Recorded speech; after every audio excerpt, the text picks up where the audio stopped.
بسم اللہ الرحمن الرحیم. In the name of Allah, the Beneficent, the Merciful. السلام علیکم ورحمۃ اللہ وبرکاتہ.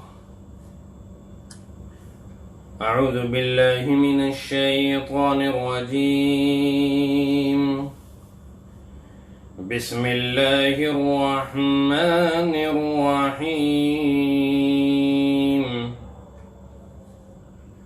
وَإِذْ تَقُولُ لِلَّذِي أَنْعَمَ اللَّهُ عَلَيْهِ وَأَنْعَمْتَ عَلَيْهِ أَمْسِكْ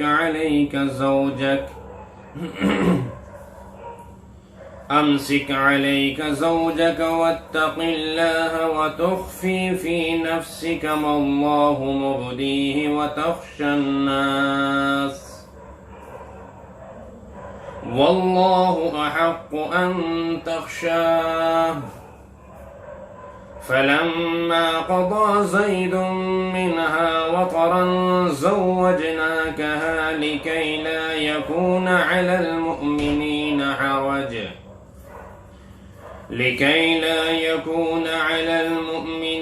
حَرَجٌ فِي أَزْوَاجِ أَدْعِيَائِهِمْ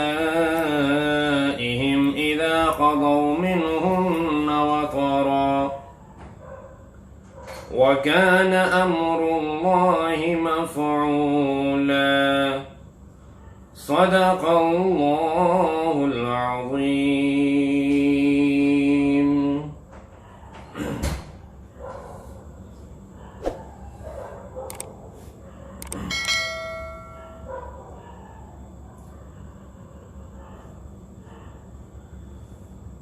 حضرت زید بن حارثہ رضی اللہ عنہ کا نکاح حضرت زینب بنت جحش رضی اللہ عنہا سے آپ صلی اللہ علیہ وسلم کے حکم اور آپ کی تجویز کے مطابق منعقد ہو گیا.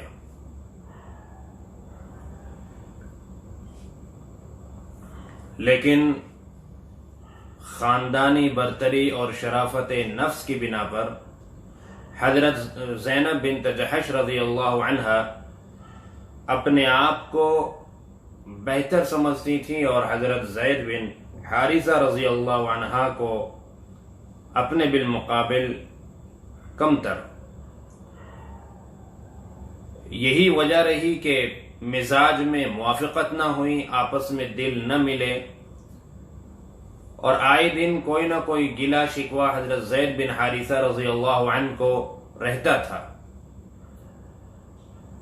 جب بھی کوئی بات گھر میں پیش آتی تو حضرت زید بن حارثہ رضی اللہ عنہ آپ صلی اللہ علیہ وسلم کے سامنے آ کر عرض کرتے، گویا کہ آپ سے شکایت کرتے. آپ صلی اللہ علیہ وسلم سمجھا کر بھیج دیا کرتے تھے. اسی درمیان اللہ تبارک و تعالی کی جانب سے آپ صلی اللہ علیہ وسلم کو یہ علم ہو گیا. جبرائیل علیہ السلام نے آ کر یہ بتا دیا کہ حضرت زینب بنت جحش رضی اللہ عنہ اور حضرت زید بن حارثہ رضی اللہ عنہ کے درمیان موافقت نہیں ہوگی اور نوبت یہاں تک پہنچ جائے گی کہ زید بن حارثہ طلاق دینے پر آمادہ ہو جائیں گے، بالآخر طلاق دے ڈالیں گے. یعنی اللہ تبارک و تعالی کی جانب سے یہ آپ صلی اللہ علیہ وسلم کو علم ہو چکا کہ زید بن حارثہ ہر حال میں حضرت زینب بنت جحش رضی اللہ عنہا کو طلاق دیں گے. لیکن آپ صلی اللہ علیہ وسلم نے یہ بات اپنے دل میں ہی رکھی، یہ حضرت زید بن حارثہ رضی اللہ عنہ کے سامنے کبھی ظاہر نہیں کی. جب بھی حضرت زید بن حارثہ رضی اللہ عنہ کوئی شکایت لے کر آتے تو آپ صلی اللہ علیہ وسلم معاملے کا تصفیہ فرماتے اور ان میں صلح کرانے کی کوشش کرتے ہیں. بہرحال ایک بچولیا کو یہی کرنا بھی چاہیے. یعنی آپ صلی اللہ علیہ وسلم بحیثیت فیصل کے، یعنی کہ ان کے درمیان مصالحت اور صلح کرانے کے طور پر آپ ہوا کرتے تھے. تو اگر کوئی درمیان میں یعنی ہمارے یہاں بھی اگر جیسے گھروں میں اختلافات ہو ہی جاتے ہیں اور عام طور سے میاں بیوی کے درمیان اختلاف ہو جاتا ہے، تو درمیان میں جو لوگ سمجھدار ہوتے ہیں تو وہ یہی کوشش کرتے ہیں کہ ان میں صلح ہو جائے، مصالحت ہو جائے اور ان کا گھر اسی طریقے سے بنا رہے اور کسی طرح دونوں میں موافقت پیدا ہو جائے. لیکن چونکہ یہاں اللہ تبارک و تعالیٰ کو منظور کچھ اور تھا اور اللہ رب العزت نے اس بات کو ظاہر بھی کر دیا تھا آپ کے سامنے، چنانچہ جب آپ صلی اللہ علیہ وسلم نے اللہ کی طرف سے آئے ہوئے اس علم کو ظاہر نہیں کیا اور حضرت زید بن حارثہ رضی اللہ عنہ کو برابر یہی مشورہ دیتے رہے کہ تم اللہ سے ڈرو اور تم اپنی بیوی کو خیر و خوبی کے ساتھ اپنائے رہو، ان کو طلاق دینے کا ارادہ نہ کرو، جب یہ مشورہ آپ صلی اللہ علیہ وسلم حضرت زید بن حارثہ رضی اللہ عنہ کو دیتے رہے تو بالآخر اللہ تبارک و تعالی نے ایک محبت بھری تنبیہ فرمائی آپ صلی اللہ علیہ وسلم کو، جیسے ایک محبت کے اندر تنبیہ کی جاتی ہے، تو وہ تنبیہ اللہ تبارک و تعالی نے فرمائی اور یہ آیت کریمہ نازل فرمائی جس میں سارا خلاصہ اللہ تبارک و تعالی نے کر دیا، پورا واقعہ یہاں پر اللہ پاک نے بیان فرما دیا. چنانچہ اللہ رب العزت شروعات اس طرح سے کرتے ہیں کہ وَإِذْ تَقُولُ لِلَّذِي أَنْعَمَ اللَّهُ عَلَيْهِ، یاد کیجئے آپ اس وقت کو جس وقت آپ مشورہ دے رہے تھے، آپ کہہ رہے تھے اس شخص سے جس پر اللہ نے انعام فرمایا. اللہ نے کس پر انعام فرمایا؟ یوں تو اللہ کا انعام ہر کسی پر ہے، لیکن یہاں مراد ہے حضرت زید بن حارثہ رضی اللہ عنہ کہ اللہ پاک نے اسلام کی دولت سے نوازا. یہ بہت بڑا انعام اللہ تبارک و تعالیٰ کا رہا. اور دوسرا یہ کہ آپ صلی اللہ علیہ وسلم کی شفقت، آپ کی محبت، آپ کی عنایتیں، آپ کی صحبت اللہ تبارک و تعالیٰ نے میسر فرمائی زید بن حارثہ کو. تو یہ اللہ تبارک و تعالیٰ کی انعامات ہیں جو زید بن حارثہ پر ہوئے، جس کی طرف اللہ پاک نے یہاں اشارہ فرمایا. تو اللہ فرماتے ہیں کہ آپ جس وقت اس شخص سے آپ کہہ رہے تھے یا اس کو آپ مشورہ دے رہے تھے جس پر اللہ نے انعام فرمایا، وَرَسُولَ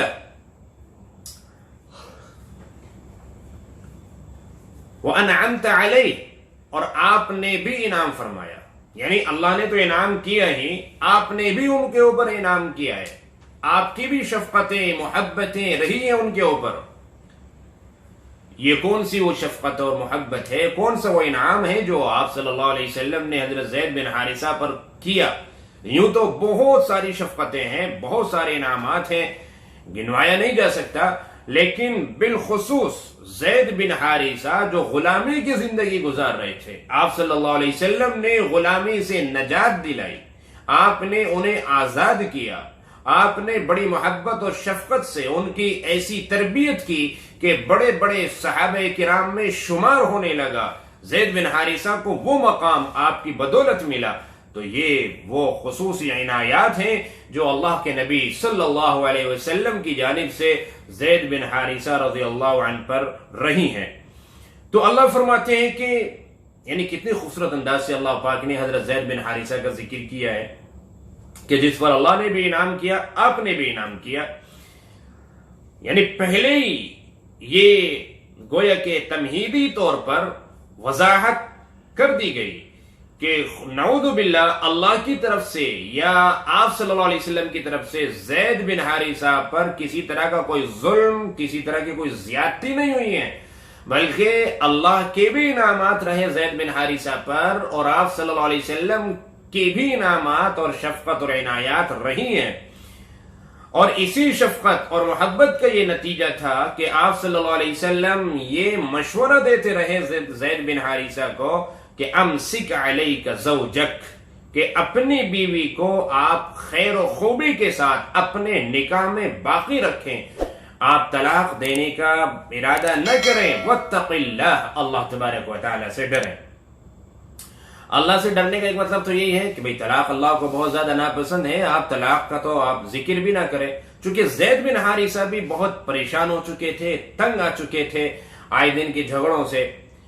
گھر میں اگر شوہر آئے اور آنے کے بعد اسے سکون نہ ملے یا اسے مزاج کے خلاف باتیں سننے کو ملے تو جتنی ٹینشن وہ گھر سے باہر باہر سے لے کر گھر میں آتا ہے وہ ٹینشن اس کی ڈبل ہو جاتی ہے اور وہ بہت زیادہ پریشان ہو جاتا ہے.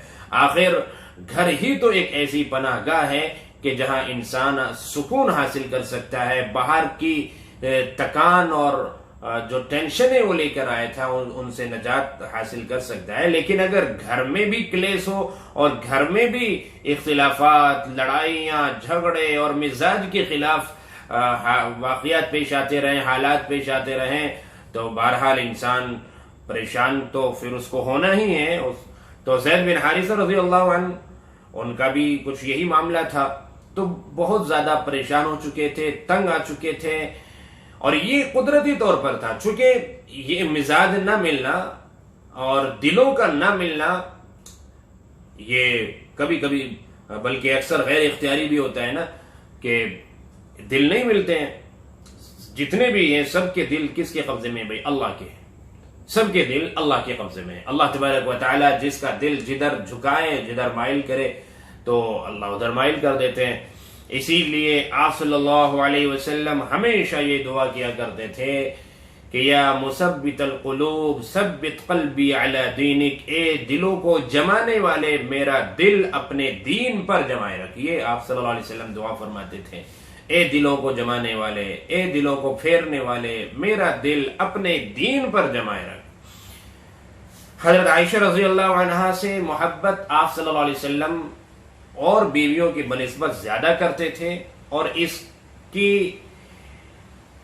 اس کی وجہ بھی آپ نے بتائی. گویا کہ ایک طرح سے عذر بھی آپ نے پیش کیا کہ جو باقی کے امور ہیں جن میں بیویوں کے درمیان برابری کرنی چاہیے, ان میں تو یا اللہ میں برابری کر رہا ہوں, ان کو وقت بھی سب کو میں برابر دے رہا ہوں, ان کے اخراجات, ان کے حقوق, لیکن یا اللہ جو محبت ہے وہ مجھے عائشہ سے زیادہ ہے, اور اس میں میں معذور ہوں چونکہ یہ دل کا معاملہ ہے, یہ میرے اختیار سے باہر ہے, یہ میرے اختیار میں نہیں ہے کہ عائشہ کی طرف زیادہ میرا رجحان رہتا ہے.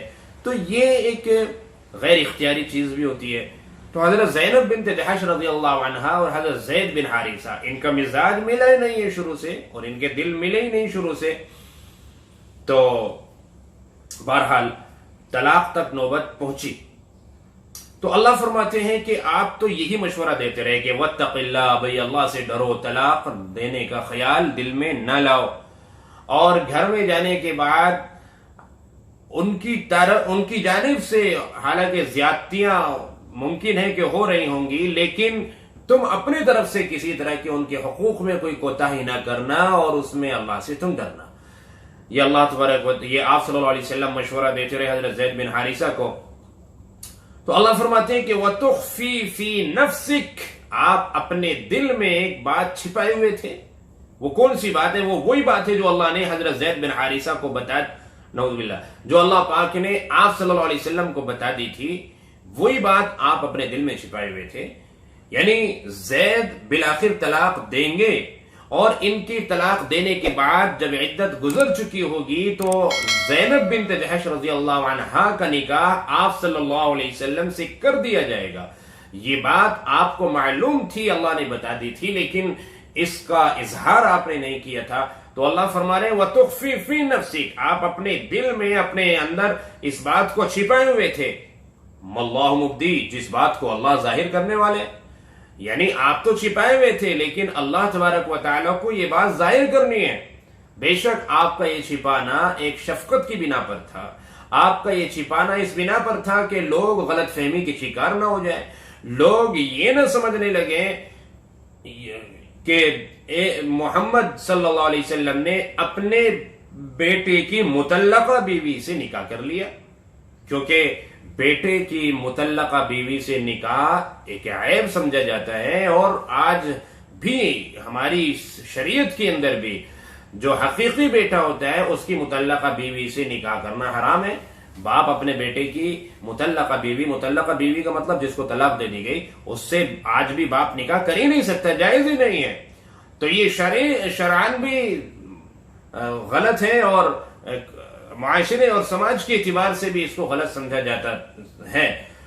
تو زمانے جاہلیت میں لیکن جو منہ بولا بیٹا ہوا کرتا تھا اس کو حقیقی بیٹی کی طرح سمجھتے تھے، اور اس کی متعلقہ بیوی سے بھی نکاح کرنے کو اسی طرح غلط سمجھتے تھے جس طرح حقیقی بیٹے کی متعلقہ بیوی سے نکاح کرنے کو غلط سمجھا جاتا ہے۔ تو یہ جو ایک غلط رسم تھی، ایک تو یہ غلط رواج تھا، اللہ تبارک و تعالیٰ کو یہ رسم اور یہ رواج ختم کرنا تھا۔ اس لیے اللہ فرماتے ہیں کہ یہ بات تو ہمیں ظاہر کرنی تھی، لوگوں کے بیچ میں لانی تھی، اگر نہیں لائیں گے تو یہ جو ایک غلط رسم لوگوں کے اندر پڑی ہوئی ہے کہ اپنے منہ بولے بیٹے کی متعلقہ بیوی سے نکاح کو غلط سمجھتے ہیں، حرام سمجھتے ہیں، ناجائز سمجھتے ہیں، تو اس کی اصلاح کیسی ہوگی جب تک اس کو ظاہر نہیں کریں گے؟ تو بے شک اگرچہ آپ لوگوں کی طعن و تشنیع سے بچنے کے لیے اور لوگ غلط فہمی کے شکار نہ ہو جائیں، آپ اس وجہ سے اس بات کو اپنے دل میں چھپائے ہوئے ہیں، لیکن اللہ تبارک و تعالی اس دینی مصلیحت کی بنا پر اس بات کو ظاہر کرنا چاہتے ہیں۔ چنانچہ اللہ تبارک و تعالیٰ فرماتے ہیں وَتَخْشَى النَّاسَ، آپ لوگوں سے ڈر گئے۔ تو یہاں لوگوں سے ڈرنا وہ ڈر نہیں ہے کہ نعوذ باللہ آپ صلی اللہ علیہ وسلم اللہ سے تو ڈرے نہیں، لوگوں سے ڈر گئے۔ ایک جو جس طرح یہ ہمارے ساتھ پیش آتا ہے کہ کتنی دفعہ ایسا ہوتا ہے کہ کوئی گناہ ہم چھپ کر لیتے ہیں لیکن لوگوں کے سامنے نہیں کرتے، تو یہاں ہم لوگوں سے بالکل ڈر جاتے ہیں اور اللہ تبارک و تعالیٰ سے نہیں ڈرتے۔ لیکن آپ صلی اللہ علیہ وسلم کے اوپر یہ بات مکمل طور پر صادق نہیں آتی ہے، یہ تو چونکہ اللہ تبارک و تعالیٰ کو دینی مصلیحت کی بنا پر یہ بھی گوارا نہیں تھا، جو ایک صحیح کام تھا، جو ایک جائز کام تھا، وہ جائز کام بھی اللہ تبارک و تعالیٰ کو فی الحال گوارا نہیں تھا، چونکہ یہاں ایک دینی مصلیحت ہے، یہاں پر ایک بہت بڑے زمانہ جاہلیت کے رواج کو ختم کرنا ہے، ایک رسم کو ختم کرنا ہے۔ اس لیے اللہ تبارک و تعالیٰ فرما رہے ہیں کہ وَتَخْشَى النَّاسَ، آپ لوگوں سے ڈر گئے، وَاللَّهُ حَقُّ أَن تَخْشَىٰ، اللہ زیادہ اس بات کا حقدار ہے کہ آپ اللہ سے ڈریں، آپ اللہ سے ڈریں۔ تو جیسا کہ میں نے ابھی عرض کیا، تو لوگوں کے طعن و تشنیع سے بچنا یہ غلط کام نہیں ہے، یہ اچھا کام ہے۔ میں کیوں کوئی ایسا کام کروں کہ میں لوگوں کے طعن و تشنیع کا شکار بنوں؟ لیکن جہاں دینی کوئی مصلحت ہو، کسی دینی مسئلے کو سمجھانا ہو، کسی رسم اور رواج کو ختم کرنا ہو جیسے کہ یہاں پر ہے، تو پھر وہاں طعن و تشنیع کی پرواہ نہیں کی جائے گی۔ کوئی کچھ کہہ رہا ہے تو کہے، کوئی طعنہ دے رہا ہے تو دے، لیکن ایک دینی مسئلہ ہے اس کو کلیئر کرنا ہے تو اس کو تو کیا جائے گا۔ اسی کو بس اللہ تبارک و تعالیٰ یہاں فرمانا چاہتے ہیں۔ چنانچہ اللہ نے فرمایا فَلَمَّا قَضَى زَيْدٌ مِّنْهَا وَطَرًا زَوَّجْنَاكَهَا، کہ جب زید کا دل بھر گیا زینب سے، یا جب زید کو ضرورت نہیں رہی زینب کی، جب زید علیحدہ ہونا چاہ رہے ہیں زینب سے اور وہ علیحدہ ہو گئے، تو زوجناکہا، ہم نے حضرت زینب کا نکاح آپ سے کر دیا۔ اور یہ کیوں کیا؟